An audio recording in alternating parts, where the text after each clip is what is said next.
पूछना चाहता हूँ, जलसे में आने वालों पूरी दुनिया कहती है मिसाइल को तरक्की का नाम देती है, बम गोला बारूद को तरक्की का नाम देती है, लेकिन मिसाइल का काम जिंदगियां लूटना है, बम और बारूद का काम जिंदगियां तबाह करना है।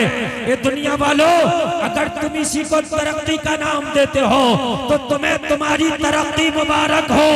गुलफाम रजा इसे तरक्की नहीं मांगता। 1400 साल पहले इस दुनिया में इनकलाब आया था, उस इनकलाब का नाम था इस्लामी इनकलाब। जब दुनिया एक दूसरे के खून के प्यासे थे तो आमिना का लाल गरीबों को गले लगा के माफी दे रहा था। सुभान अल्लाह, सुभान अल्लाह, माशाअल्लाह, बहुत खूब, सुभान अल्लाह। थोड़ा सा बढ़ाइए, आप तो बहुत अच्छा साउंड बुलाते हैं माशाअल्लाह, बड़ा लाजवाब साउंड है, और मैं आवाज बढ़ाऊं तो आपका घटना नहीं चाहिए। दुनिया ऐसी ऐसी चीजें बनाकर कहती है हमने तरक्की कर ली, जो दुनिया को मिटाने का सामान है, वो चाहे बम हो, बारूद हो, मिसाइल हो, दुनिया कहती है ये तरक्की है। मैंने कहा अगर ये तरक्की है तो तेरी तरक्की तुझे मुबारक हो। मेरे करीम मुस्तफा ने कहा था फतेह मक्का के दिन, मैंने आज उन्हें भी माफ कर दिया जिन्होंने पत्थर मारा था, मैंने आज उन्हें भी माफ कर दिया जिन्होंने गालियां दिया था, मैंने आज उन्हें भी माफ कर दिया जिन्होंने मेरी राहों में कांटे बिछाए थे। दुनिया वालों, तुम विनाशकारी हथियार बना के कहते हो तरक्की है। आमिना का लाल दुश्मनों को गले लगा के कह रहा था लोगों तुम्हारे लिए ये तरक्की है। सुभान अल्लाह, सुभान अल्लाह, माशाअल्लाह, सुभान दुनिया को पैगाम दे दो, इस्लाम गले काटने नहीं आया, इस्लाम गले लगाने आया है। सुभान अल्लाह, यार जरा जोर से बोल दो ना सुभान अल्लाह। सुभान अल्लाह। इस्लाम जिंदगियां लेने नहीं आया, इस्लाम जिंदगियां देने आया है। इस्लाम तबाही का सामान बनने नहीं आया, बल्कि सिसकती हुई जिंदगियों को भंवर से निकालने आया। तुम्हें अपनी तारीफ पता नहीं। आज नकटे बोले सकते जिनको जिंदगियां जीने के खुद सलीके नहीं, आज वो तुम्हें ताने देते हैं और वो कहते हैं कि हमने तरक्की कर ली। दुनिया वालों कान खोल के सुन लो, तरक्की जहाज बनाने का नाम नहीं है, तरक्की मिसाइल बनाने का नाम नहीं है, तरक्की मोबाइल बनाने का नाम नहीं है। आज मैं आपको बताकर जा रहा हूं, जलसे में आने वालों, अगर दुनिया ये कहे कि मैंने जहाज बनाया ये तरक्की है, तो इस दुनिया की आंख में आंख डाल के कह देना तेरा जहाज बता चलता कितनी तेज है, तो वो कहेगा 1 घंटे में 1000 किलोमीटर मेरा जहाज चलता है। तो जो रतनपुर के जलसा में आने वालों, उसे जवाब दे देना ये तेरे जहाज की रफ्तार, तेरी तरक्की तुझे मुबारक हो। तरक्की इसे कहते हैं। शबे मेराज आमिना का लाल जब चलना शुरू किया तो पलक झपकने से पहले दुनिया से आसमान दुनिया पर था। सुभान अल्लाह, नारे तकबीर, नारे रिसालत, मसलके आला गजरत, उलमाए अहले सुन्नत, जिंदाबाद जिंदाबाद। सुभान अल्लाह, माशाअल्लाह, वाह वाह वाह, सुभान अल्लाह, वाह वाह। कितना चलता जहाज? 1000 किलोमीटर। अब 1000 किलोमीटर जहाज तो चलता भी नहीं, 600-700 किलोमीटर की एवरेज आती है निकल के। समझ रहे हैं आप? ए भाई बात नहीं, जरा आज कान खोल कर सुनने में कुछ देना चाहता हूँ। और तुम भी पीछे पीछे भाग रहे हो। हाँ तरक्की कर गई दुनिया, तरक्की अमेरिका कहाँ पहुंच गया? कौन सी तरक्की कर गया? जाने लेने का नाम तरक्की नहीं है। अगर जान लेने का नाम तरक्की होता तो हिटलर ने बहुत तरक्की की। अगर जान लेने का नाम तरक्की होता तो चंगेज खान ने बहुत तरक्की की। अगर जान लेने का नाम तरक्की होता तो हलाकू खान को फिर तरक्की याफ्ता कहो। जान लेने का नाम तरक्की नहीं है, जिंदगियां बचाने का नाम तरक्की है। सुभान अल्लाह, सुभान अल्लाह, माशाअल्लाह, वाह वाह। क्या कर रहा अमेरिका? अलावा जान लेने का दूसरा क्या काम कर रहा, मुझे बताएं आप। जो जाने लेने में जितना आ गया उसको तरक्की कहा जा रहा है। मुझे तभी तो 1400 साल पहले का जमाना याद आया, जब जिंदगियां सिसक रही थी तो तेरा नबी उन सिसकती हुई जिंदगियों का सहारा बन के आया। सुभान अल्लाह, सुभान अल्लाह। यार जरा जोर से बोलो सुभान अल्लाह, सुभान अल्लाह। मैं आप आपको कहूंगा, दुनिया कहेगी मैंने जहाज बनाया, तो कहना तेरा जहाज मेरे नबी की रफ्तार को नहीं पकड़ सकता। तेरा जहाज 1 घंटा में 1000 किलोमीटर चलता है, और मेरा नबी मेराज की रात चले तो पलक झपकने से पहले एक आसमान से दूसरा आसमान चले, दूसरे से तीसरा चले, तीसरे से चौथा चले। फिर दुनिया आगे बढ़ के कहेगी ए मुसलमान तुझे पता नहीं मैंने बहुत तरक्की कर ली। मैंने पूछा क्या तरक्की कर ली, तो वो कहेगा हम चांद पर पहुंच गए, हमने चांद की खबर लगा ली। तो मैं कहूंगा चांद पे पहुंचना तरक्की नहीं है, तरक्की से कहते हैं आमिना का लाल पालने में लेटकर अगर अपनी उंगली हिला दे तो चांद को भी हिला के रख दे। सुभान अल्लाह, माशाअल्लाह, वाह वाह वाह, सुभान अल्लाह, या रसूल अल्लाह, जिंदाबाद जिंदाबाद, या रसूल, या रसूल। मुसलमानों तुम्हारे सामने कोई तरक्की की बात करता और तुम चुपका बैठे रहो। तुम कहो चांद पे पहुंचना तरक्की नहीं, पालने में लेट के चांद को उंगली पर नचा देना तरक्की है।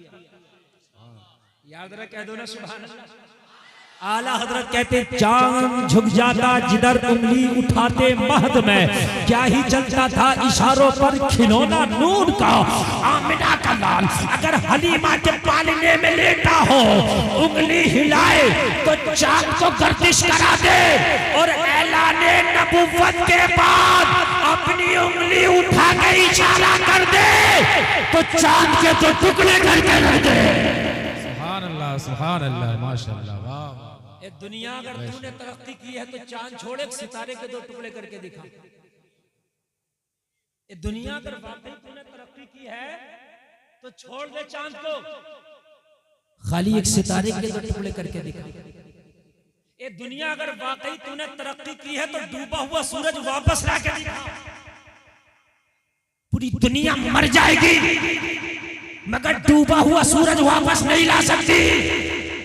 लोगों, जाने लेने का नाम तरक्की नहीं, जिंदगियां बचाने का नाम तरक्की है। सुभान अल्लाह, सुभान अल्लाह। इस्लाम आया तो सिसकती हुई जिंदगियों को सहारा मिला। बोलो यार सुभान अल्लाह। इसके पीछे पड़े हो।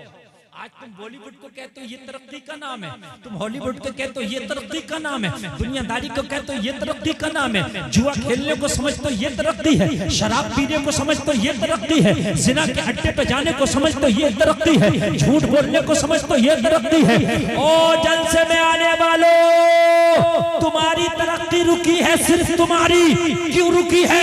तुमने मदीने वाले मुस्तफा का दामन छोड़ा है, तरक्की इसलिए रुकी है। अल्लाह की कसम खा के कहता हूँ, मदीने वाले का दामन आप पकड़ लो, तू आगे आगे होगा, तरक्की पीछे पीछे होगी। सुभान अल्लाह, नारे तकबीर, नारे रिसालत, मसलके आला गजरत, जिंदाबाद जिंदाबाद, सुभान अल्लाह, माशाअल्लाह, वाह वाह। तू आगे आगे, तरक्की पीछे पीछे। हम तरक्की के चक्कर में पैंटे पहन ली मुसलमानों ने। तरक्की होगी, फाड़नी तरक्की होगी, खुद भी फट जा देखो हो जाएगी कि तरक्की खुद फट जा हो जाएगी क्या तरक्की? ये तरक्की है इसका नाम। अच्छा अगर तरक्की हुई हो तो मुझे बताओ तुम्हारी कैसी तरक्की हुई? पहले तख्त तुम्हारा था, ताज तुम्हारा था, हुकूमत तुम्हारी थी, इज्जत तुम्हारी थी, अब क्या है? कुछ नहीं ना। तो पता चला तरीके मुस्तफा को छोड़ना है वजह बर्बादी। बेशक बेशक। इसी से कौम हुई दुनिया में बेइख्तिदार अपनी। हमें तो करनी है शहंशाही बता की रजा जोई, वो जो अपने हो गए तो रहमत परवरदिगार अपनी। जो कौम दाढ़ी वाले को, टोपी वाले को, नमाजी को मुल्ला जी कह के मजाक उड़ाती हो, वो कौम तरक्की करेगी? सही बता रहे हैं। आज फैशन चला, फैशन मुल्ला जी कहने का फैशन चला है। मेरे भाई कान खोल करके सुन, तेरी तरक्की खुदा की कसम इसमें है नहीं। दाढ़ी कटा लेने का नाम तरक्की नहीं है, दाढ़ी मुंडा लेने का नाम तरक्की नहीं है, खड़े होकर खा लेने का नाम तरक्की नहीं है। अंग्रेज ने दिया क्या है इसके अलावा मुझे बता। तुम कहोगे अंग्रेज ने जहाज दिया, तो मैं कहूंगा तेरे नबी ने उससे पहले ज्यादा तेज चल के बता दिया। बोलो है कि नहीं? तुम कहोगे मोबाइल दिया, मैं कहूंगा मोबाइल की तो बैटरी लो हो जाए तो डब्बा हो जाता है, किसी काम का नहीं। सिम नहीं हो तो किसी काम का नहीं। बोलो बात है कि नहीं है? तेरा नबी वो है जो मदीने में बैठा है और जंग की पूरी लाइव खबर दे रहा है। जंग की मेरे नबी फरमा रहे हैं फला सहाबी मेरा कमांडर शहीद हो गया, अब अलम उसने उठाया है। अब वो शहीद हो गया, अलम उसने उठाया है। अब वो शहीद हो गया, अलम उसने उठाया है। अब वो शहीद हो गया, अलम उसने उठाया है। आखिर में अलम खालिद इब्ने वलीद ने उठाया है। मोबाइल फेल है तेरे नबी के सामने। कौन सी तरक्की की बात करते हो लोगों तुम? मेरी माँ बहनें भी कान खोल करके सुने और मेरे नौजवान भी। शायद मेरे जहन में जो मैटर आया मैं आपको दे जाऊं, तो आज आप ये कसम खा के उठें, ये दुनिया हम ठोकर मारते हैं तेरी तरक्की पर, हमें वो तो वही तरक्की मुबारक हो जो अबू बकर ने की थी, जो उस्मानो वली ने की थी। हमें तो वही तरक्की मुबारक हो। और जलसा में आने वालों, नंगे रहने का नाम तरक्की नहीं है, जिस्म दिखाने का नाम तरक्की नहीं है, फैशन का नाम तरक्की नहीं है, मेकअप का नाम तरक्की नहीं है। और जलसा में आने वालों कान खोल करके सुन लो, झूठ बोलने का नाम तरक्की नहीं है। आओ आज मैं तुम्हें बता देना चाहता हूँ, तरक्की का नाम अगर सुनना चाहते हो तो सुनो। तरक्की कैसे कहते हैं मैं तुम्हें बताऊंगा, सुनो। जिस वक्त छोटी छोटी बच्चियों को जिंदा दफन किया जा रहा था, जिस वक्त अपना कोई दामाद बनाना गवारा नहीं कर रहा था, जिस वक्त माओ की गोद से छीन के बच्चियों को जिंदा दफन कर दिया जाता था, उस वक्त मेरे नबी ने फरमाया जिसके घर में बेटी पैदा हो जाए रहमत है। आज नारा दिया जा रहा है बेटी बचाओ। तुमने आज नारा दिया बेटी बचाओ। 1400 साल पहले मेरे नबी ने बेटी बचा के दिखाया है। अरे नहीं बोलेंगे, नहीं बोलेंगे। मेरे नबी ने नारा नहीं दिया, बल्कि 1400 साल पहले बचा के दिखाया। ओ मक्का वालों, जिस बेटी को जिंदा दफन कर रहे हो, ओ मक्का वालों, जिस बेटी को तुम कत्ल कर रहे हो, ओ मक्का वालों, जिस बेटी को जिंदा दफन कर रहे हो, वो बेटी पैदा हो जाए तो रहमत। अगर इसकी शादी कर दो तो हज का सवाब। अगर माँ बन जाए तो कदमों के नीचे जन्नत। सुभान अल्लाह, सुभान अल्लाह, माशाअल्लाह, सुभान अल्लाह। कौन दे रहा ये मकाम? तेरा नबी दे रहा। बोल भाई मेरे, कौन दे रहा ये मकाम? तेरा। बोलो दे रहा कि नहीं दे रहा? अब जरा ठंडे दिमाग से सोचना, शरीयत पे अमल तो मर्दों को भी करना चाहिए, औरतों को भी, लेकिन औरतों को तो सही पूछिए तो आमना के लाल का सबसे ज्यादा शुक्र अदा करना चाहिए कि अगर इज्जत को बाकी रखा है तो ये मुस्तफा के कदमों का सदका है। बेशक बेशक। वरना हाल ये था, इस औरत का हाल ये था कि खिलौने से बढ़कर इसकी अहमियत ना थी। औरत का हाल ये था कि किसी का शोहर मर जाता तो जलसा में आने वालों उसका बर्तन अलग करके उसका सोशल बाइकआउट कर दिया जाता कि ये औरत मनहूस है। ये हाल, जिसका शोहर मर जाता उससे दोबारा कोई शादी करने तैयार नहीं होता, उसे मनहूस समझा जाता। मगर मेरे करीम मुस्तफा, हाय हाय, जरा मेरे करीम मुस्तफा पैगाम दुनिया को क्या दे रहे हैं लोगों? यही मक्का की तारीख है जब मेरे नबी हिजरत करके मदीना तशरीफ ले गए। एक औरत है मक्का में जिसके शोहर का नाम अबू सलमा है, वो हिजरत करके मदीना गया। उम्मे सलमा कहती है मेरा छोटा सा बच्चा था, दूध पीता बच्चा था, मैं अपने बच्चे को दूध पिलाती, लेकिन रात में मेरा बच्चा उठता बाप को याद करता। अबू सलमा भी हिजरत करके मदीना चले गए। लोगों गौर करो, कहती है मक्का में मैं तनहा रह गई थी। अबू सलमा का खानदान था लेकिन उसने कलमा ना पढ़ा था। कहने लगी अपने बच्चों को लेकर मक्का में जिंदगी गुजार रही थी। मक्का वालों का जुल्म सितम इतना था कि रातों दिन मुझे भी सताते। उम्मे सलमा कहती हैं कि एक दिन रात में उठी हूं, मैंने इरादा किया कि मैंने भी मदीना जाना है। अपने बच्चे को गोद में उठाया और गोद में उठाने के बाद उम्मे सलमा कहती हैं कि मैंने अपने बच्चे को सीने से लगाया और सीने से लगाने के बाद मैं मक्का से मदीने की तरफ चलने लगी। कहां चलने लगी? मक्का से मदीने की तरफ चलने लगी। उम्मे सलमा कहती है कि जब मैं चलने लगी तो मक्का के लोगों ने, मेरे शोहर के जो खानदान वाले थे, मेरे शोहर के जो कबीला के लोग थे, उन्होंने रास्ता रोक लिया और कहा उम्मे सलमा तुझे मदीना नहीं जाने दिया जाएगा। जरा मोहब्बत से सुनना, जरा मोहब्बत से सुनना, 5 मिनट पूरी बात समझ में आ जाएगी। उम्मे सलमा कहती है मैंने कहा क्यों नहीं जाने दोगे? मेरा नबी मदीने में, मेरा शोहर मदीने में, मैं मदीना जाना चाहती हूँ ताकि शोहर के दामन से लिपट के जिंदगी गुजार सकूं। मक्का के लोगों ने कहा तुझे नहीं जाने देंगे। अगर तुझे जाना ही है तो अपने बेटे को यहीं छोड़ के जाना होगा। 2 साल का बच्चा कौन माँ छोड़ना गवारा करेगी? जरा मुझे बताओ। बेटा बात ना करो, जरा मेरी बात सुन लो।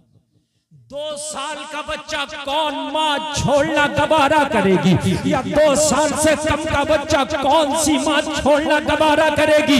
ओ जलसे में आने वालों, उम्मे सलमा कहती है मेरे बच्चे को मेरे गोद से छीन लिया गया और छीनने के बाद मक्का के लोगों ने कहा ये बच्चा हमारे कबीले की निशानी है, हमारे कबीले का खून है, हमारे कबीले का चश्मो चराग है। अगर तुझे मदीना जाना है तो तन्हा जा, बच्चा छोड़ना होगा। उम्मे सलमा कहती है मैंने फैसला कर लिया, नबी की मोहब्बत में एक बेटा नहीं 1000 बेटे हो तब भी कुर्बान कर दूंगी। सुभान अल्लाह, सुभान अल्लाह। मैंने कहा मक्का वालों बेटे की कुर्बानी चाहते हो? हाँ, अगर मदीना जाना है तो बेटा को छोड़ना पड़ेगा। उम्मे सलमा कहती है मैंने अपना बेटे को गोद से जुदा करके और अपने शौहर के खानदान और कबीले के लोगों को दे के कहा लो अगर मेरा बेटा ही लेना चाहते हो तो ले लो, मगर मदीना जाने से मुझे ना रोको। मुझे मदीना जाने से कहने लगी मैं रात हुई और मैंने अपने बेटे को उनको दे दिया और मैं तन्हा मक्का से निकली मदीने की तरफ। लोगों गौर करो, उस वक्त ना लाइट का इंतजाम था, ना ऐसी सड़कें, ना ऐसे रास्ते थे, कच्चे रास्ते थे, कच्ची पगडंडियां थी। कहने लगी रात के आलम में मैं तन्हा जब मक्का से निकली मैं घबरा रही थी। या अल्लाह मेरी इज्जत की हिफाजत फरमा, या अल्लाह मेरी जान की हिफाजत फरमा। तन्हा निकल रही थी, मैं डर रही थी। या अल्लाह कोई दरिंदा ना मिल जाए, या अल्लाह कोई दरिंदा सिफत इंसान ना मिल जाए, कहीं मेरी इज्जत को तार तार ना कर दे। जलसा में आने वालों कहने लगी मैं सहराओं में सफर कर रही थी, मैं जंगलों में सफर कर रही थी, अचानक मेरी निगाह पड़ी, मैंने देखा कोई दूर से चलता हुआ आ रहा है, ऊंट पर सवार है, मेरे करीब चला आ रहा है। उम्मे सलमा कहती है मैं देख के डर गई, इसलिए कि उस वक्त अगर कोई तन्हा औरत किसी मर्द को देख ले तो डर जाती थी। मर्द भेड़िया बन चुका था, औरत की इज्जत का लुटेरा बन चुका था, औरत की इज्जत का लुटेरा बन चुका था, मैं डर रही थी। आज भी औरतों को, हमारी माँ बहनों को एक सबक दिया जा रहा है, तुम आजादी हासिल करो, तुम हिजाब को उतार कर फेंको, तुम पर्दा को हिजाब को उतार कर फेंको, बराबर का हक लो। कुछ तो अल्लाह सलामत रखे बेटियों को, वो कह रही हैं हम जान तो दे सकते मगर इज्जत के सौदे नहीं कर सकते। कुछ तो कह रही हैं हम जान तो दे देंगे मगर इज्जत के सौदे नहीं करेंगे।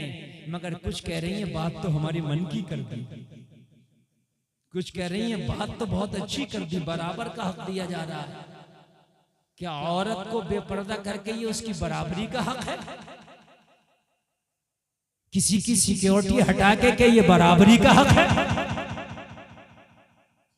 मुझे बताइए, अगर बेपर्दा करना ही बराबरी का हक हो तो मुझे बताओ तुम्हें बेपर्दा करके मिला क्या?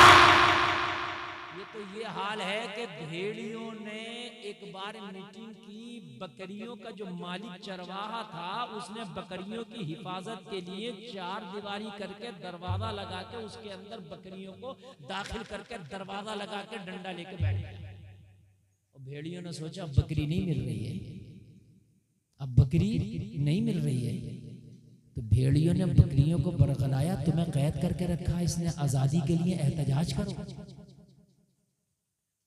तुम्हें कैद करके रखा इसने, एहतजाज करो। तो कुछ तो समझदार थी, कहने लगी इसी में भलाई है, ये जो आजादी मांग रहा ना, आजादी के लिए जो हमें मशवरे दे रहा, ये दोस्त नहीं दुश्मन है। हमारी आजादी हमारी मौत का परवाना है, लेकिन बेवकूफों की कमी नहीं खाली, एक ढूंढो हजार मिलते हैं। मेरी बात गलत तो नहीं है ना? हाँ, आज अगर कोई बेपर्दा घूम रही है, आप समझा तो दियो, सर पे चढ़ के बैठ जाएगी, तू कौन होता है? डर लग रहा, आप समझाते हुए बाखुदा बता रहे। पहले औरत मर्द से डरती थी कि यहाँ चच्चा खड़े, ताऊ खड़े, अब्बा खड़े, इधर से निकल के नहीं जाएंगे। अब ताऊ डर जाए, चच्चा डर जाए, यहाँ औरतें खड़ी है, इधर नहीं आना, इधर से बच के निकल जा। सही बता रहा हूँ। अब चच्चा और ताऊ डर रहा, मौलवी डर रहा। मौलवी पहले मौलवी की इतना अदब और एहतराम था कि मौलाना जहां चला गया, मौलाना जहां खड़ा हो गया, अदब और एहतराम। और जलसे में आने वाले उसमें 50-60 साल के लोग भी होंगे, अगर मेरी बात गलत हो तो खड़े होकर कह देना मौलाना झूठ बोल रहे हो, अभी तौबा कर लूंगा। लोगों, मैंने अपने बचपन में देखा, मैंने, मेरी कितनी सी उम्र है, मैंने अपने बचपन में देखा था कि अगर किसी को अपनी छत पे चढ़ना होता था या पेड़ पे चढ़ना होता था तो ऐलान करता था, हम पेड़ पे चढ़ रहे हैं, छत पे चढ़ रहे हैं, पर्दे हो जाइए।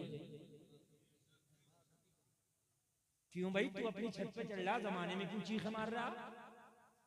तो इसलिए मारता था, उसे पता था कि पर्दे का माहौल है, अगर मैं चढ़ गया तो मेरी खैर नहीं है, मुझे डांटा जाएगा और हो सकता है कि हजामत भी बना दी जाए मेरी। सही बता रहा हूं। हाँ, तो ऐलान होता था।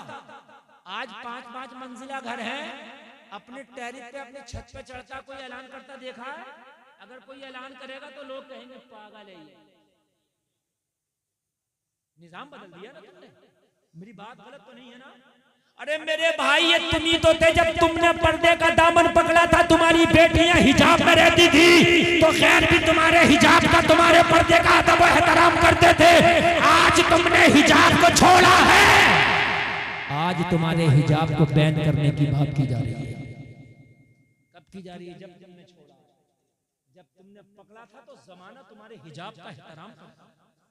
मैं सही बता रहा हूं मेरे भाई, जमाना हिजाब का एहतराम करता था, तुम्हारे पर्दे का एहतराम करता था। लेकिन तुमने पर्दा छोड़ के अगर 4 पैसे आ गए ना मुसलमान पर तो बुराया फिर रहा, बुराया समझ रहा, अब तो मैं वीआईपी हो गया। पैसे में ईमान बचाना बड़ा मुश्किल है, इल्ला माशाअल्लाह। मैं सबको नहीं कह रहा, चंद लोग ऐसे भी अल्लाह ने उन्हें पैसा दिया तो उनकी इज्जत भी बरकरार है। मगर मैंने देखा कि अगर पैसा आया तो कुर्ती सलवार से जींस आ गई, पैसा आ गया दुपट्टा खत्म हो गया, पैसा आ गया चेहरे बनने लगे उसमें ब्यूटी पार्लरों में। घर में नहीं बनने हैं, ब्यूटी पार्लरों में। क्यों? मालदारी हो गई, तेरा चेहरा सड़ गया, तेरा चेहरा बेकार हो गया, गरीबी में सही था तेरा चेहरा। और ब्यूटी पार्लर वालों ने भी खूब फायदा उठाया, चेहरों के नाम रख दिए, 50-50 हजार तक का चेहरा बनना। और यकीन ना आए तो ब्यूटी पार्लर वालों से जाके पूछ लेना, दुल्हन का चेहरा 51,000 से शुरू है ब्यूटी पार्लर में। तो मैं कह रहा, या अल्लाह ये क्या कर रहा है भाई, ये तो बता दे मुझे।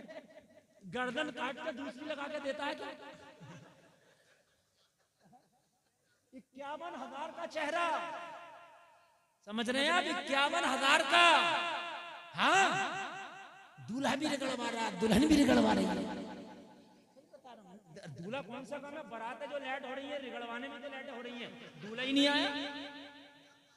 अरे भाई निकाल ले इस बारात को, निकाल ले। 12 बज गए, 2 बज गए, करा दूल्हा तो मुरादाबाद में बैठा।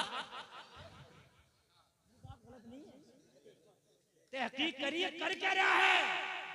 रगड़वा रहा है।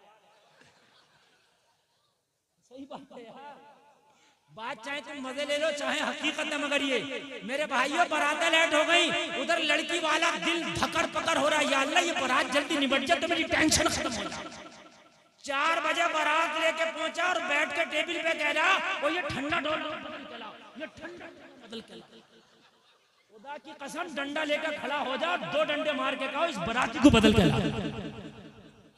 4 बजे तू आया, 2 में तू इससे बदल मारा गरीब से। बात हकीकत जमीनी बात बोल रहा हूँ मेरे भाई। अब ये चाहे चैनल वाले इसको खींची करके लगा दे और ये चाहे इसको हकीकत में समझ लें मेरे भाई, ये हकीकत है। 4 बजे तू गया है, 4 बजे उसने नहीं बुलाया तुझे। अब कह रहा है तरकारी ठंडी है, इस गरीब को यार क्यों सताया तूने आज, हैं? क्यों तू इसे परेशान कर रहा मेरे भाई, ये तो बता। और नौजवान लड़के मेरे भाई सीने तान तान के सेट के बटन खोल खोल के टेबल पे बैठ के कह रहे होते तुम्हें पता नहीं हम कौन है। अबे कौन हो तुम? बाराती है, बाराती। ओ बाराती है तो कोई मंत्री है क्या?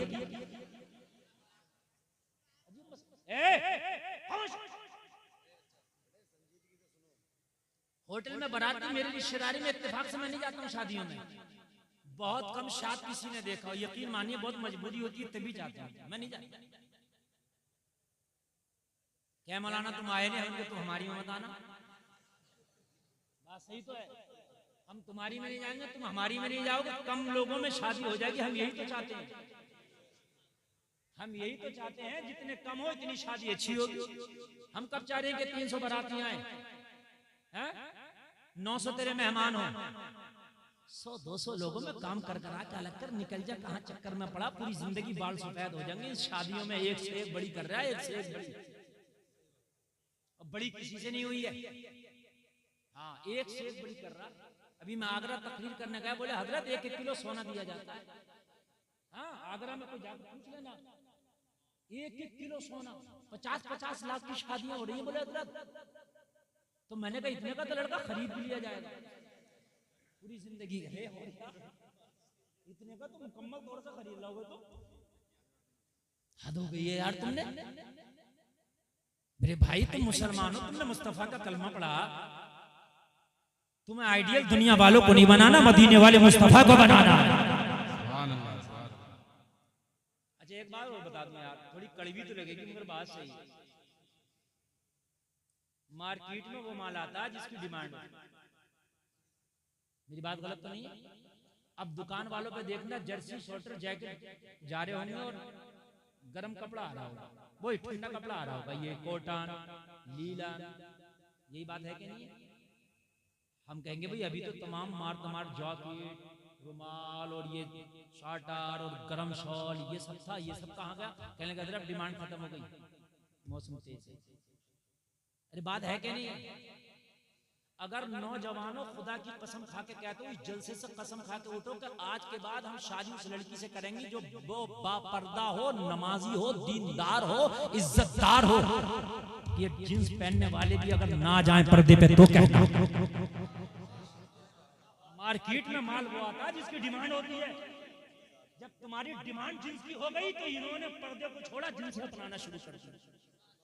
इनसे तो तुम जो चाहो वो करा लो, शर्म नाम की चीज नहीं है ना।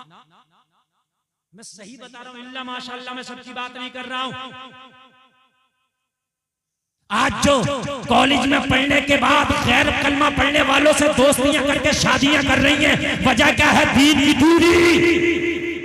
वरना कलमा पढ़ने वाली की बेटी गैर मुस्लिम से शादी कर ले, कान खोल के सुन, अगर तूने अपनी बेटी को मोहब्बत रसूल का दूध पिलाया होता, कनीज़े फातिमा की घुट्टी पिलाई होती, तो ये जान तो दे देती मगर इज्जत का सौदा न करती। बेशक बेशक हक फरमाना, बेशक बहुत अच्छा, जान तो दे देती मगर इज्जत का सौदा ना करती। सामने से तुम्हारी हिम्मत नहीं है तुम डांट दो, तुम्हारी हिम्मत नहीं है कि तुम डांट दो। लोगों, खुदा की कसम में हाथ जोड़ता हूं, ऐसी तरक्की हमें नहीं चाहिए। नौजवानों, तुम आज से कसम खाओ कि हमें शरीफ, नेक, नमाजी, परहेजगार, पर्दे वाली लड़की चाहिए, चाहे गरीब हो, हम निकाह उससे करेंगे। तुम करके तो देखो, खुदा की कसम मुआशरा ना बदल जा तो कहना। ये उलमा बैठे ये गवाही देंगे अब मेरी बात की, अल्लामा अब्दुल कय्यूम साहब बैठे ये गवाही देंगे। मेरे पास फोन आते हैं, इनके पास भी आते होंगे, हजरत दुआ कर दो बेटी का रिश्ता नहीं आ रहा। क्या करती है तुम्हारी बेटी? हजरत हमारी बेटी घर में रहती है, पर्दे में रहती है, नेक है, रिश्ते ही नहीं आ रहे। सही बता रहा हूँ। जींस पहन रही है, बाल खोल कर बाजारों में घूम रही है, रिश्ता लाने की जरूरत नहीं है, खुद ब खुद ही रिश्ता कर लेती है। निजामे में कदा कुछ इस तरह बिगड़ा है साथी, उन्हीं को जाम मिलता है जिन्हें पीना नहीं आता। तुम बेपर्दे बेपर्दगी को तरक्की कहते हो, मैं ठोकर मारता हूं ऐसी तरक्की पर। और आगे बढ़ने से पहले जो चला गया वो पछताएगा। मैं बहुत मन से तकरीर कर रहा हूँ, जरा सुने। ये उलमा बैठे, ये इनकी दाद देना मेरी कामयाबी और की जमानत है। आप बेपर्दगी को तरक्की कहते हैं? सुन, मैं तेरी तरक्की की औकात बता दूं जरा 1 मिनट में। मैं बहुत परेशान हो गया हूँ बेपर्दगी से, खुदा की कसम। इतना परेशान हो गया, मज़ारों तक को नहीं छोड़ा इस कौम ने। मज़ारों पर लाकर लड़की को नाच करा दिया कव्वाली के नाम पर। ये कौम और क्या करेगी मुझे बताओ। मज़ारों को नहीं छोड़ा, अल्लाह वालों को नहीं छोड़ा। अल्लाह वालों को, हम मौलवियों की तो औकात क्या है, वलियों को नहीं छोड़ा। वहां जाके बेबी डिस्को के मुकाबले करा दिए, बेबी डिस्को के। सही बता रहा हूं, वहां जाकर के नचा दिया। शादियां तो बहुत छोटी सी चीज रह गई, बहुत छोटी। मैं भी एक गांव में तकरीर करने गया, रामपुर दोराहे के पास में गांव है, नाम नहीं ले रहा, ये चैनल वाले डाल देंगे। हाँ, तकरीर सुनने तैयार नहीं थे लोग। आ तो गए शौक में, मुफ्ती गुलफाम को देखेंगे, इतनी भीड़ आई, इससे भी ज्यादा भीड़ थी। मगर मैं चक्कर में नहीं था, ये सब आए बस खाली सेल्फी के चक्कर में। तो एक सेल्फी खिंच जाए मौलाना के साथ में, और बस सेल्फी खींचने के बाद में, और उसके बाद में इन्हें देख लिया और वो हुल्लड़ काट रहे थे, वो होती। मैं कह रहा यार वजह क्या है? बाखुदा मैंने भी कई साल में ऐसी आवाम नहीं दी। तो मैंने पूछा क्या मसला? बोले हजरत पहला जलसा हुआ, ये तुम्हारी मोहब्बत में तुम्हें तो बुला लिया। उनके फिर क्या होता है यार? अरे बोले एक से एक फटीला मुकाबला है, एक से एक फटीला। बोले हजरत वो तुम्हें बुला लिया इन लोगों ने, बाकी किसी मौलवी के चक्कर में ये है नहीं बिल्कुल भी। हाँ, एक से एक फटीला मुकाबला। मैंने समझाया, मैंने कि भाई मरोगे तो इस कौम का जो पैसा मुकाबले में खर्च करके जा रहे हो ना, तुम्हें हिसाब देना पड़ेगा। कहने लगे मौलाना वो तो मरने के बाद जो होगा देखो। जी हालात, तू क्या देखा जाएगा, तू क्या देख लेगा? हजरत इजराइल को देख के तेरी आंखें फट जाती है, जबान निकल जाती है, तू देख के लगे तेरी औकात क्या है। अब जरा कान खोल के सुने सारे नौजवान, सुने औकात जो तुम्हें ये यहूदियों ने दी है, इन अंग्रेजों ने तुम्हें दिया, सुने इसकी औकात। कहते हैं बेपर्दगी, जींस, ये खुला हुआ माहौल तुम्हें अच्छा लगता है, ओपन माहौल। मौलाना को तो कहते हैं जितनी अनूसी जहन के लोग हैं ये खुला हुआ माहौल। सुन ले तू अपना खुला हुआ माहौल। मिठाई वाले की दुकान देखी है किसी ने? नहीं देखी है? इसकी दुकान में 2 माहौल होते हैं, खुला हुआ माहौल और एक बंद माहौल। 2 माहौल होते हैं, एक खुला हुआ, दोनों को समझ ले, वो तेरे मुआशरे का माहौल है बिल्कुल। उसका एक माहौल है खुला हुआ, काउंटर के ऊपर बर्फी रखी है 500 रुपए किलो की, बड़ी महंगी है। 500 रुपए किलो महंगी हो गई मोहतरमा, बड़ी महंगी है। बिल्कुल खुली हुई काउंटर पर रखी है, दावतें नजारा दे रही है, देखो हम हैं। गर्द गुबार उड़ा, बर्फी, गंदे नाले की मक्खी आई, मच्छर आया। सही बता रहा हूं। नथुआ बथुआ कलुआ मलुआ उसे चाहिए था कुछ और, चाहिए था इमरती गुलाब जामुन, लेकिन ये खुली हुई रखी थी। कहा 1 किलो इमरती तोल दियो, उठाया बर्फी। सही बता रहा हूँ। क्यों भाई, तू तो गुलाब जामुन लेना आया था, बर्फी पे क्यों हमला कर दिया? कहने लगा तो रखी थी,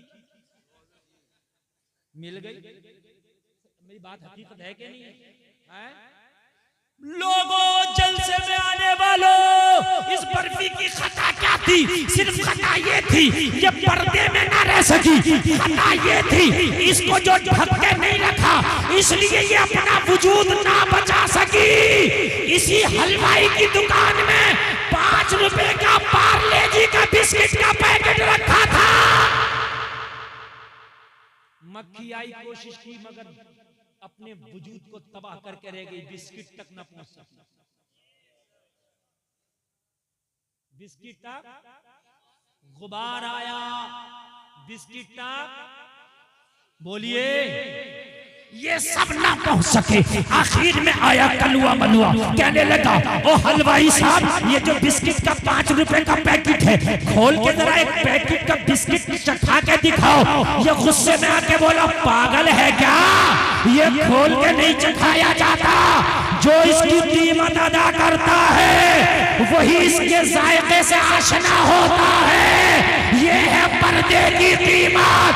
जो बेटियां पर्दे में रहती हैं, जो उनका महर अदा करता है वही उनका मालिक बनता है। सुभान अल्लाह, सुभान अल्लाह, वाह वाह, बहुत खूब, वाह वाह वाह।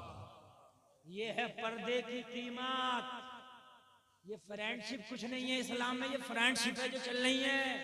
14 फरवरी को फूल लेकर गई थी कॉलेजों में, शर्म ना आई तुम्हें? मरा ना गया तुमसे डूब के? अरे किसका तरीका है ये? अरे क्या इस्लाम में कोई 14 फरवरी है? इस्लाम में कोई वैलेंटाइन डे है? अरे इस्लाम में तो सगे चाचा, सगे ताया, सगी खाला, सगे खालू, सगी फुप्पी के बेटे से भी पर्दा है। ये उलमा बैठे, इनसे पूछ लो, साली का पर्दा बहनोई से इस्लाम में, भाभी का पर्दा देवर से इस्लाम में। मगर यहाँ तो देवर भाभी की मजाक चल रही है। क्या हो रहा है? बोले इनका रिश्ता मजाक का। वो किधर है रिश्ता? मुझे तो दिखा दे किधर है रिश्ता। मैंने तो कहीं नहीं देखा इनका मजाक का रिश्ता। नहीं, मुझे बताइए कहाँ है मजाक का रिश्ता? मेरे भाई कान खोल करके सुन लो, तुम्हारा वजूद दुनिया मिटाना चाहती है और तुमने अपनी तहजीब और सकाफत को छोड़ दिया। तुमने अपनी तहजीब और सकाफत को छोड़ दिया। इसमें तरक्की थी तुम्हारी? नहीं, तरीके मुस्तफा को अपनाने में तुम्हारी तरक्की थी। तुम्हारी तरक्की थी। एक बात सुने, अभी तकरीबन ये 8-10 साल की बात है। दिल्ली में एक बेटी को चलती हुई बस में उसकी इज्जत को लूटा गया और इतना बुरा हाल किया कि उसने दम तोड़ दिया। पूरे हिंदुस्तान में एहतजाज हुआ, कानून बने, हर मकतबे फिक्र के लोगों को इकट्ठा किया गया और साउथ इंडिया में बहुत बड़ा एक सेमिनार हुआ बेटियों की इज्जतों के हवाले से। किसी ने कहा था इज्जत के लुटेरे को फांसी दे दी जाए, किसी ने कहा था इज्जत के लुटेरे को जिंदगी भर के लिए कैद दे दी जाए, किसी ने कहा था इज्जत के लुटेरे को सरेआम उसका सर कलम कर दिया जाए। अलग अलग तजवीज पेश कर रहे थे। लोगों कान खोल के सुनो, एक तमिलनाडु का पंडित खड़ा हो गया उसी सेमिनार में, कहने लगा नया कानून बनाने की जरूरत नहीं है। 1400 साल पहले बेटियों के लिए कानून बन गया है, उस पर अमल करने की जरूरत है। कोई भी कानून बेटियों की इज्जत की हिफाजत नहीं कर सकता। जो कानून वो हिफाजत करेगा जो 1400 साल पहले बना है। लोगों ने कहा पंडित बता उस कानून का नाम क्या है? तो बेसाख्ता पंडित बोला था 1400 साल पहले मदीने के मोहम्मद ने पर्दे का कानून बनाया था, उसे फॉलो करने की जरूरत है। बेटी जो पर्दे में रहेगी उसकी इज्जत की हिफाजत हो जाएगी। सुभान अल्लाह, सुभान अल्लाह, नारे तकबीर, या रसूल अल्लाह, या अल्लाह, जिंदाबाद, वाह वाह।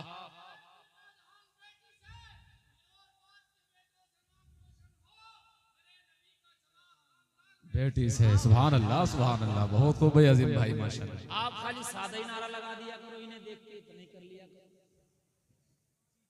तुम सादा भी लगाने में तुम्हारे लाले पड़े हुए हैं। नहीं, अच्छी बात है, मैं इस नौजवान को मुबारकबाद पेश करता हूँ यार, बेझिझक नारा लगा रहा है। खुदा की कसम दुनिया तुम्हें मिटाना चाहती है। मैं हाथ जोड़कर करता हूँ, लोगों तुम दुनिया को ना देखो, तुम्हारा आइडियल मदीने का मुस्तफा है। सुभान अल्लाह, सुभान। ये तुम्हारे आइडियल नहीं है, तुम्हारा आइडियल मदीने वाला आका है। लोगों अपनी शनाख्त को ना खो, लोगों अपनी पहचान को ना खो, घरों में इस्लामी माहौल पैदा करो। देखो आज पूरी दुनिया में दुआएं हो रही हैं, हर मस्जिद में दुआ हो रही है, हर जलसे में या अल्लाह कोई सुल्तान सलाहुद्दीन अय्यूबी फिर से दे दे, फिलिस्तीन की बच्चियों को फिर से सलाहुद्दीन की जरूरत आ पड़ी। बताओ हो रही कि नहीं हो रही है दुआएं? रो रो के भी दुआएं कर रहे हैं, क्यों नहीं हो रहा है सुल्तान सलाहुद्दीन अय्यूबी पैदा? मुझे बताओ या अल्लाह, इतनी हमने दुआएं कर ली, एक अय्यूबी तो दे दे।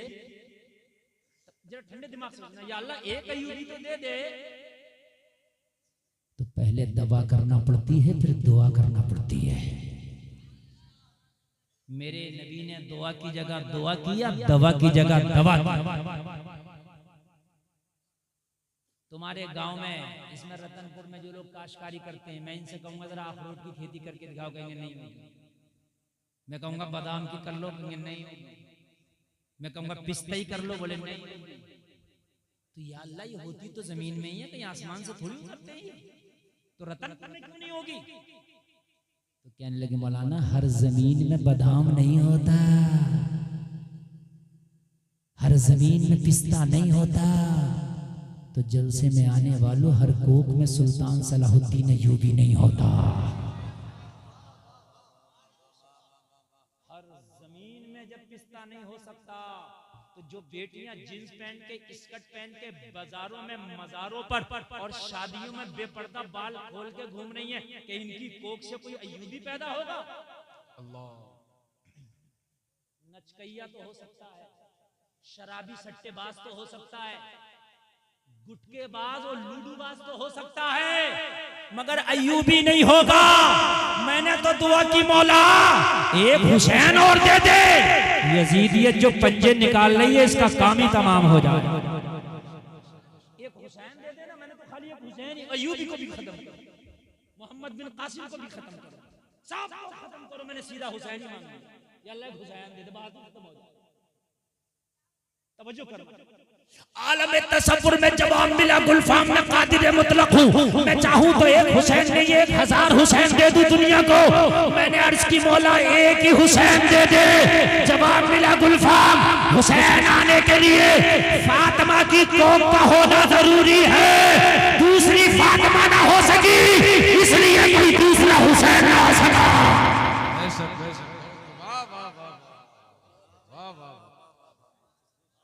घरों में बेटियां बेपर्दा, घरों में बीवियां बेपर्दा, और मस्जिद में दुआ करता कि मेरे घर में कोई सुल्तान सलाहुद्दीन अय्यूबी पैदा कर दे। ये गुम्बद पे अखरोट रखने के बराबर है। चाहता है कि फिर से कोई अय्यूबी आए तो अपनी बेटी को फिर से कलीजे फातिमा बना दे। सुभान अल्लाह, माशाअल्लाह, वाह वाह। अगर माँ बीबी माहे नूर हो तो बेटा मुइनुद्दीन होता है। सुभान अल्लाह, सुभान अल्लाह। अगर बाप अबू साले हो तो बेटा अब्दुल कादिर होता है। बाप अगर नकी अली खान हो तो बेटा अहमद रजा खान होता है। सुभान अल्लाह, नारे तकबीर, नारे रिसालत, मसलके आला हज़रत, जिंदाबाद जिंदाबाद। सुभान अल्लाह, वाह वाह। मालूम है अय्यूबी का बयान है, जिसने बैतुल मक़दिस को आजादी दिलाई, उस अय्यूबी का बयान है। वो कहता, जब मेरी माँ मुझे दूध पिलाती थी तो मेरी माँ अपना पिस्तान मेरे मुंह में दे के मुझे दूध पिलाती, और मेरी माँ मुस्तफा का दुरूद पढ़ती थी। हाय हाय, जरा जोर से बोलिए, जरा जोर जोर जोर जोर। जिसने कुस्तुनतुनिया को फतह किया, 12 मुल्कों की फौजें लगी थी, जिसकी हिफाजत के लिए ईसाइयों का सबसे बड़ा किला, ईसाइयों का मरकज था कुस्तुनतुनिया, उसको फतह करने वाला मोहम्मद खासानी कहता है, जब मेरी माँ मुझे गोद में लिटाकर दूध पिलाती थी तो मैं दूध पीता होता था। माँ थपकियां देती जाती थी और कहती जाती थी, तुम सो जाओ या मुस्तफा, कहते कहते, जोर से बोलो, जोर से बोलो, तुम सो जाओ या मुस्तफा, कहते कहते खुले आंखें सल्ले अला, कहते कहते। सुभान अल्लाह, सुभान सुभान अल्लाह। कहता उसी दूध की बरकतें थी कि जब मैं जवान हुआ, जवान होकर मैंने होश संभाला तो मेरी एक ही चाहत थी, या तो कुछ दुनिया को फतह करूंगा या इसके खातिर अपनी जान का नजराना दे दूंगा। दुनिया की सबसे बड़ी तोप अगर किसी ने बनाई थी तो इसी माँ के बेटे ने बनाई थी, जो माँ का दूध पीते हुए मुस्तफा का दुरूद सुनता था। सुभान अल्लाह, सुभान अल्लाह, माशाअल्लाह। दुनिया की सबसे बड़ी तोप बनाई है मोहम्मद खान सानी ने। सबसे पहले तुम कहते दुनिया तरक्की कर रही है, दुनिया का सबसे पहला मिसाइल मदरसे में पढ़ने वाले हैदर अली के बेटे टीपू सुल्तान ने बनाया। सुभान अल्लाह, सुभान अल्लाह, माशाअल्लाह। तुम तरक्की कहते हो? दीन को छोड़कर तरक्की नामुमकिन है, हो ही नहीं सकती, और तुम्हारी तो बिल्कुल नहीं हो सकती। दीन में तरक्की है। ये बच्चे हाफिज बने, जाओ तुम इन्हें इंग्लिश मीडियम में डाल दो, मेरी गारंटी है जो इंग्लिश मीडियम में पढ़ने अगर उनसे तेज ना पढ़ने तो मेरी गारंटी है। अल्लाह ने इस दिमाग को ऐसा बनाया, इसे जितना इस्तेमाल करो ये इतना ही तेज होता है। ये मोबाइल वाला मेमोरी नहीं है कि 56 GB भर गया, इसे जितना इस्तेमाल करो इतना ही बढ़ता है। मौलाना में और जाहिल में झगड़ा हो जाए, किसे समझाओगे? मौलाना को। हजरत तुम ही मान जाओ, क्यों समझाओगे? हजरत आप पढ़े लिखो, जबकि मौलाना को तो ये कहना चाहिए मेमोरी भरी पड़ी है, इसमें नहीं आगा, इसे समझा, इसकी खाली है। बात है कि नहीं है? लेकिन मौलाना को समझाओगे इसलिए कि जो पढ़ा लिखा होगा उसका दिमाग ज्यादा काम करेगा। अभी हमारे रामपुर का एक लड़का MBBS करके आया, मैंने उससे पूछा ये बताओ बेटा तुमने MBBS किया पैसे से किया या सीट मिली थी? कहने लगा हजरत मैंने एग्जाम निकाला, मुझे सीट मिली थी। मैंने कहा यार बड़ा सख्त एग्जाम होता है, नीट का कैसे निकाला? कहने लगे हजरत 2 साल हम भी बैठे तैयारी की, लोगों तुम्हारी सबकी चाहत है, मैं डॉक्टर इंजीनियर बनाने मनाने कह रहा, बनाओ, डॉक्टर भी बनाओ, इंजीनियर भी बनाओ, प्रोफेसर भी बनाओ, IAS भी बनाओ, IPS भी बनाओ, हर डिपार्टमेंट में तुम्हारा बेटा होना चाहिए। ये अच्छी बात, ये अच्छी बात, मगर सबसे पहले मोहब्बत रसूल का दूध पिलाओ, ये उससे अच्छी बात। ठीक है, मेरी तकरीर जो है जितनी देर मैंने 2 बजे का संकल्प लिया था और 2 बजने वाला होगा, बस 5 मिनट। अच्छा मुझे खुद लगता है इधर शुरू हुई और इधर 1 घंटा तो यूं ही निकल जाता। अब बताइए बोले कि खत्म कर दें? तो ये चादर वाले कहाँ जा रहे हैं? देखो देखो देखो देखो। अच्छा जा रहे हो तो भाई मजार पे चढ़ा दियो जाके। जा ही रहे हो तो ए बेटे बैठ जा। अब सुने सुने जरा सुने, इसलिए कि बात ज्यादा है, मेरे पास टाइम कम है, मैं आपसे ज्यादा थका हुआ हूँ, आपसे ज्यादा जगा हुआ हूँ, दोनों चीजें मेरे पास ज्यादा है, समझ रहे हैं आप? रत जगह भी मेरे ज्यादा है और सफर भी मेरे आपसे ज्यादा है। आप ना थके हो ना जगे हो, और मैं सेहतमंद भी को इतना मारते खा नहीं हूँ, आप देख रहे हो, समझ रहे हैं? ये तो अल्लाह का करम है। मगर आप नींद तो नहीं आ रही है ना? तो मैं भी क्या बोल रहा था बताइए, भूल गया। हाँ, अच्छा सारी जिम्मेदारी इन्हीं की है, जलसे भी यही सजाएं, मौलवी को भी यही बुलाएं और याद भी यही रखें। मौलवी बोल क्या रहा, तुम तो बस बैठ। ये मेरी कौम अब मौलवियों की बातों को हल्के में ना लो, इस मौलवी की बातों को दिल की तख्ती पे लिखो। अब कोई नबी नहीं आ गए, टूटे फूटे मौलवी बताएंगे, दिल पे लो। अब दिल पे मौलवियों को हल्का मत समझो, तुमने मौलवियों को हल्का समझा, जमाने ने तुम्हें हल्का कर दिया। तुमने इमाम को हल्का करा, जमाने ने तुम्हें, तुम्हारी कोई औकात नहीं छोड़ी। तो मैंने कहा बेटा तुमने कैसे किया? कहने लगा हजरत 2 साल मैं भी टेस्ट में बैठा, नीट के ना निकाल सका। अच्छा फिर कैसे निकाला? कहने लगे हजरत मैंने अब्बा जी से कहा अपने बस की बात नहीं, मदरसा ले चलो। कहने लगे मदरसे में दाखिल हो गए, हमने कुरान पढ़ना शुरू कर दिया। ये MBBS डॉक्टर कह रहा है। कौन कह रहा है? MBBS डॉक्टर कह रहा है। मैंने कहा अच्छा फिर क्या हुआ? कहने लगे 1 साल तक मैंने मुकम्मल मदरसे में 10 पारे पढ़े। कितने? 10 पढ़ने के बाद फिर मैं नीट की तैयारी में लग गया, और जब नीट की तैयारी करके जब मैं फिर एग्जाम में बैठा तो कहने लगा हजरत फर्स्ट वाली लिस्ट में मेरा नंबर आ गया। मैंने कहा कैसे? कहा कुरान के 10 पारों ने मेरे जहन को इतना तेज कर दिया, इतना तेज कर दिया कि जो 2 साल में ना निकाल सका वो 1 ही साल में निकाल दिया। कह रहा था हजरत 10 पारा पढ़ा तो नीट निकाल दिया, अगर 30 पारा पढ़ता तो मैं डंके की चोट पे कहता हूँ IAS और IPS का एग्जाम निकाल दो। सुभान अल्लाह, सुभान अल्लाह, माशाअल्लाह, सुभान अल्लाह, वाह वाह। ये है कुरान, जिस कुरान से तुम दूर भाग रहे हो। ये है कुरान। आप डॉक्टर बनाइए मगर पहले कुरान पढ़ाइए। आप इंजीनियर बनाइए मगर पहले कुरान पढ़ाइए। आप प्रोफेसर बनाइए मगर पहले कुरान पढ़ाइए। अपने बच्चों को पहले कुरान पढ़ाइए, उसके बाद में जो चाहे बनाइए। तेरा बेटा अगर किसी बड़ी कुर्सी पर बैठा हो तो लोगों के फैसले कर रहा हो, तो मजहब इस्लाम आमना के लाल की जिंदगी को सामने रख के लोगों के फैसले कर रहा है ना। आज कुर्सी मिल जाती है तो कोई पूछने तैयार नहीं है, ऐसे फैसले कर रहा हो। मदीना शरीफ मस्जिद नबवी है। एक दीवानी सी पागल सी औरत मस्जिद नबवी के दरवाजे पे आई। जरा बहुत जल्दी जल्दी सुनना। आके मुस्तफा से बातें करने लग गई, अपनी शिकायत अपने गम के किस्से सुनाने लग गई। बड़ी तेज की धूप है, बड़ी तेज की गर्मी है, चिलचिलाती धूप है।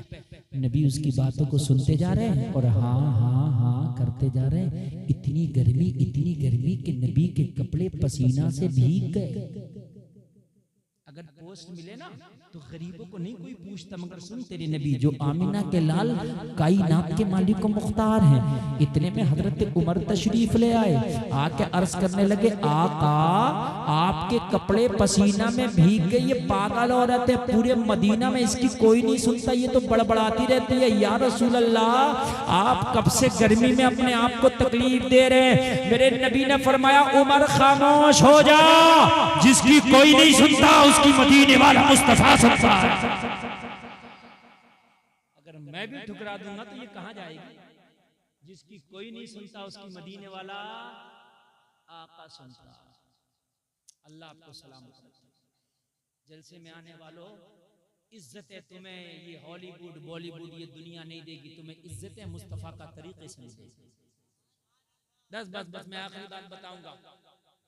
मदीने वाले मुस्तफा करम करेंगे तो तुम्हें इज्जत मिलेगी। तुम्हारी इज्जत इसी में, तुम्हारी दौलत यही। नौजवानों दाढ़ी रखाने से अब गुरेज ना करो। नौजवानों इस्लामी लिबास से अब गुरेज ना करो। नौजवानों टोपियों से अब गुरेज ना करो।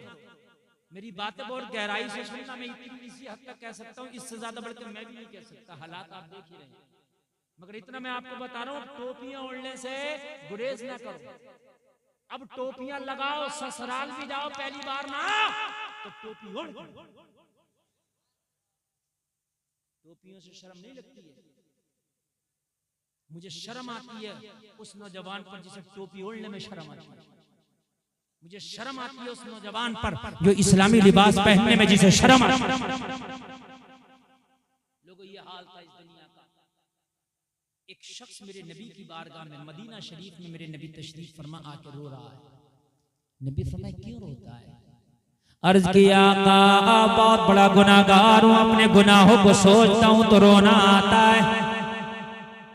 नबी ने फरमाया कौन सा गुनाह है? अर्ज की आका ज़माने जाहिलियत की बात है या रसूल अल्लाह।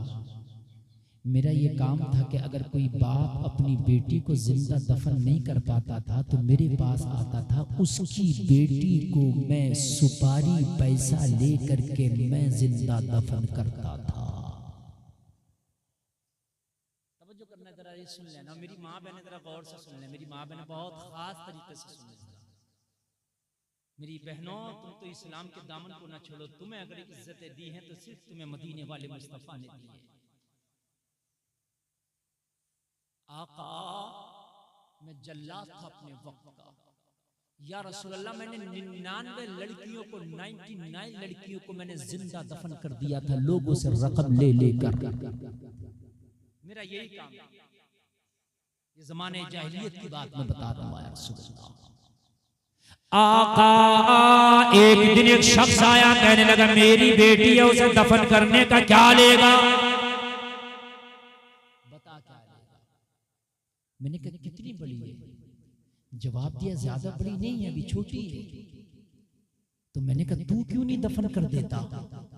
तो नबी की बारगाह में अर्ज करने लगा या रसूलल्लाह, उस लड़की के बाप ने जवाब दिया मैं उसे जिंदा दफन करने के लिए लेके गया, मगर बेटी इतना प्यार करती है मुझसे, इतना प्यार करती है कि उसके प्यार ने मेरे कदमों में जंजीर डाल रखी है। मेरे कदम कांप जाते, हाथ कांप जाते, मैं उसे जिंदा दफन नहीं कर पाता। बात सही है, जलसे में आने वालों, बेटियां बेटों से कहीं बढ़ के प्यार करती हैं बाप को, ये बात सही। अगर तुम घर में आओ ना, तो तेरा बेटा ये पूछेगा बाप मेरे लिए क्या लाया, बेटी पूछेगी बाप अम्मी ने खाना बनाया क्या, तूने खाया कि नहीं खाया, नहीं खाया हो तो खा। सही बता। अगर बेटी की शादी भी हो जाए ना, वो अपनी ससुराल चली जाए, इसे खबर मिले एक दिन फोन पर तेरे बाप की बहुत ज्यादा तबीयत खराब है, तेरी माँ की बहुत ज्यादा तबीयत खराब है, और लोगों जरा गौर करो, बेटों ने तो पर्दे लगा लिए होते हैं, बेटों ने तो हिस्से बना लिए होते हैं, एक महीना माँ तेरी तरफ रहेगी, एक महीना बाप मेरी तरफ रहेगा, तू 1000 माँ को देगा, मैं 2000 माँ को दूंगा, तू 1 क्विंटल गल्ला देगा, मैं इतना गल्ला दूंगा। तुमने तो माँ और बाप के बंटवारे कर लिए होते हैं, मगर जलसे में आने वालों, अगर इस बेटी को पता चले तेरा बाप बीमार है, तेरी माँ बीमार है, अपने शोहर से छुट्टी लेती है, वो मेरे शोहर मेरे बाप अलील है, वो मेरे शोहर मेरी माँ अलील है, वो जलसे में आने वालों ये पर्दा नहीं लगाती, अपने बच्चों को छोड़ती है, अपने शोहर को छोड़ती है, अपने शोहर से छुट्टी लेके अपनी माँ के घर आ जाती है, बेलौस अपने बाप की खिदमत करती नजर आती है। बेटियां हर हाल में माँ बाप से, बेटों से ज्यादा प्यार करती हैं। अगर तुम्हारे घर में बेटियां पैदा हो जाया करें तो चेहरे को लटका न लिया करो, बल्कि अल्लाह की बारगाह में गिड़गिड़ा के दुआ किया करो, या अल्लाह ये बेटी रहमत है, इसके कदम को मेरे घर के लिए मुबारक कर देना, ताकि मेरी इज्जत इससे बनी रहे। या अल्लाह ये बेटी भी मुझे कबूल है अगर तेरी तरफ से तोहफा है। सुभान अल्लाह, सुभान अल्लाह, माशाअल्लाह, सुभान अल्लाह। तेरा बेटे तुझे जन्नत में लेके जाएगा। कभी कभी बेटों ने, हमने देखा कि अब्बा ने कभी चौकी ना देखी, बेटे ने जेल दिखाई। बेटे ऐसे भी हुए, समझ रहे हैं आप? कहने लगा बेटी इतनी मोहब्बत करती है कि मैं अपनी बेटी को दफन करने ले गया, उसने बेटी ने अपने बाहों को फैला दिया, कहने लगी ओ बाप मुझे खाना ना देना मैं शिकवा ना करूंगी, मुझे कपड़ा ना देना मैं शिकवा ना करूंगी, ओ मेरे बाप मैं तुझे देखकर खुश हो जाती हूँ, जब जब तू घर नहीं आता मैं खाना नहीं खाती हूँ, माँ से बार बार पूछती हूँ माँ मेरा बाप कब आएगा, ओ मेरे बाप जब तू घर से बाहर निकलता है माँ खाना बना के तैयार करती है, मेरी माँ कहती है बच्ची खाना खा ले, मगर मेरे बाप में लुकमा नहीं खाती जब तक तू नहीं आ जाता है। इतना प्यार करती है मेरी बेटी, मेरे कदम कांप जाते हैं, मेरे हाथ डगमगा जाते हैं, मैं उसे दफन नहीं कर सकता, मगर मैं उसे जिंदा भी नहीं देख सकता, बता दफन करने का क्या लेगा। कहने लगा उजरत तय हो गई, मैं पैसा तय हो गया, जो भी उस वक्त की रकम की तय हो गई। मैंने कहा तेरी बेटी के नाम की कब्र खोद के तैयार करूंगा, बेटी को लेकर के आ। कहने लगा मैंने उसकी बेटी के नाम की कब्र खोद के तैयार कर ली। वो बाप अपनी बेटी को लेकर के आया, जैसे ही बेटी बाप की गोद में आ रही थी, बेटी की नजर मुझ पे पड़ी तो बेटी की चीख निकल गई या रसूल अल्लाह। बेटी कहने लगी मेरे बाप इस जालिम के हवाले मुझे न कर, ये कितनी बेटियों को जिंदा दफन कर दिया है, आज मुझे भी न छोड़ेगा। या रसूल अल्लाह उस बाप ने अपनी बच्ची का हाथ मेरे हाथ में दिया, मैंने बच्ची को झटका दे के धक्का दिया, बच्ची कब्र में जाके गिरी, बच्ची का मुंह जमीन पर लगा। जैसे ही बच्ची कब्र में गिरी, बच्ची उठना चाहती थी, मेरे हाथ में लोहे का कुदाल था जिससे मैंने कब्र का गड्ढा खोदा था, मैंने दोनों हाथों से उठाया, उस बच्ची के सर पे दे मारा।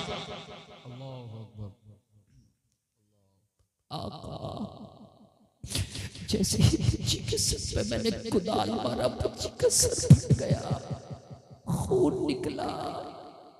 या रसूल अल्लाह मैं जालिम थे, मुझे तरस आया, रहम आया, बाप ने पीठ फेर ली, बच्ची कब्र में दोबारा से गिर गई, खून सर से पैर आता, बच्ची कब्र में गिरी, मगर गिरने से पहले उस बच्ची की जबान से एक जुमला निकला था, उस जुमले ने मुझे हिला के रख दिया, उस जुमले ने मुझे कपकपा के रख दिया, वो कुदाल मेरे हाथ से छूट गया। नबी ने फरमाया क्या जुमला था? कहने लगा बच्ची जब कुदाल की चोट खाई और जब गिर रही थी तो जबान से बोली थी मौला वो तेरा रहमत वाला नबी कब आएगा जो हम बेटियों को जिंदा दफन होने से बचाएगा। सुभान अल्लाह, माशाअल्लाह। वो तेरा रहमत वाला नबी कब आएगा, वो तेरा बरकत वाला नबी कब आएगा जो हम बेटियों को जिंदा दफन होने से बचाएगा। आका आपका नाम पहली मर्तबा मैंने उस बच्ची की जबान से सुना था, पहली मर्तबा आपका परिचय उस बच्ची की जबान से सुना था। मेरी कुदाल गिर गई। क्या कोई ऐसा भी नबी आएगा जो इन डूबती हुई बच्चियों को तैराएगा, इन दम तोड़ती बच्चियों को सहारा देगा, इन जिंदा दफन होती बच्चियों को जिंदगियों के ताज अता करेगा? क्या कोई ऐसा नबी भी होगा? मेरे हाथ से कुदाल गिर गई, मैं आपकी तलाश में निकल पड़ा। आका जब मैंने मक्का में तलाश किया तो पता चला कि वो नबी जिसकी तू तलाश में है वो नबी हाँ आ चुका है, वो नबी जाहिर हो चुका है। आपका बताया या रसूल अल्लाह मैं आपकी बारगाह में आया हूँ, करम कर दें, मेरे लिए दुआ कर दें कि अल्लाह मेरे गुनाहों को माफ फरमाए। आमीन। लोगो तेरे नबी ने तुझे बेहतर जिंदगी का सलीका भी दिया है, तरीका भी दिया है। जल समय आने वालों इस दुनिया के तरीके को ठोकर मारो और ऐलान कर दो हमें तो करनी है शहंशाहे बतहा की रजा जोई, वो जो अपने हो गए तो रहमते परवरदिगार। अल्लाह सलामत रखे। सारे लोग एक बार जरा कलमा सुना दे मुझे, ला इलाहा इल्लल्लाह मुहम्मदुर रसूलुल्लाह। बड़े अच्छे आप सुनने वाले और ऐसा सुन रहे हैं कि रात के 2 से ऊपर का टाइम निकल गया, मगर आपकी समातें ना बूढ़ी हुई हैं ना कमजोर हुई हैं। इसी को कामयाब जलसा कहते हैं। अल्लाह सलामत रखे आपको। ये बच्चे देख रहे हैं, इनके सर पर जो है अब दस्तार रखी जाएगी। बस एक डिमांड, एक ऐलान मैं आपसे करता हूँ, मदरसे चलाना आसान काम नहीं। इन उलमा से पूछो, बड़ी मुश्किल से मदरसे चलते हैं, बड़ी मेहनत से ये मदरसे चलते हैं। लोगों जब मदरसे चलते हैं तो ये हाफिज बनते हैं, जब मदरसे